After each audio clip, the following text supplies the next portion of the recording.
been a crazy week. Last week I ran my first marathon, the Cape Town Marathon, which is an international standard marathon. I did well, fulfilled my goal. I ran a sub 2:45, which is good for debut. Now it's been a 6-day turnaround leading up to this race, which is not ideal, but we've obviously prepped for this race for the whole year. So we obviously want to take in that running form into this race. It's been an epic journey. Every race that I've done this year, I've been able to fulfill my goals and achieve great results and podiums. And now moving on to triathlon from duathlon, I just want to obviously end the year on a good note and basically transform that form I've had in my duathlon running into the triathlon to be tough. It's a race to Stanford. It's one of the toughest courses out in South Africa in terms of middle distance triathlon. But we've prepped and I'm really excited for this race coming up tomorrow. With this being the biggest test for Ken before the World Duathlon Champs next year, he was naturally hoping for all things to go to plan. On the morning of the race, however, gale force winds saw a delayed start to the race, and a relocation of the swim from Gordons Bay to Hermanus, along with a revised cycle and run length that he hadn't specifically trained for. He got off to an unsettled start in extremely challenging conditions. The swim discipline is also where Ken has the least experience too, so when he exited the water, he was well towards the back of the pack. But his won't quit attitude saw him power into the cycle to make up many places, and once he got into his stride in the run, he was able to finish the race in an impressive 9th overall. Lovely. Today was quite tough. I had to fight through adversity.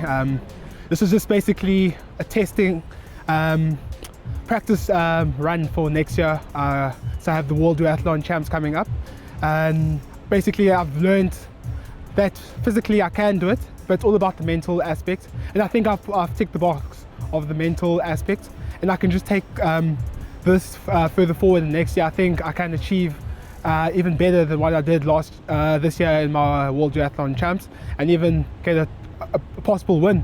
And that's one of the learnings I've taken to come up for next year. Taking stock of his performance, Ken and mentor Akona sat down to discuss the next steps and the importance of constantly developing the mindset of success. I think I'm in a good space for Worlds. And since I went this year, I know what's expected. So that's also the good thing. I know what's expected.